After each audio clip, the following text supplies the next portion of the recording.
মুঘল আমলে বাংলা সনের প্রথম মাস ছিল অগ্রহায়ণ। অগ্র অর্থ আগে, আয়ন অর্থ বছর, অর্থাৎ খাজনা আদায়ের সুবিধার্থে অগ্রহায়ণকে প্রথম মাসের স্বীকৃতি দেওয়া হয়েছিল।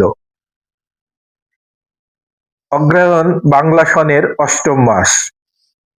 অগ্রহায়ণ বাংলা মাসের পূর্ব নাম ছিল মাঘ শীর্ষ, অর্থাৎ এই শব্দটি এসেছে মৃগশিরা নক্ষত্রের নাম অনুসারে।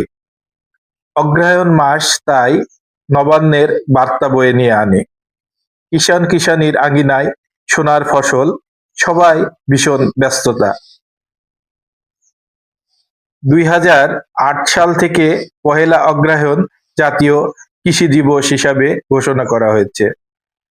১৯৯৮ সাল থেকে বঙ্গীয় বদ্বীপে নবান্ন উৎসব পালন করে আসা হচ্ছে।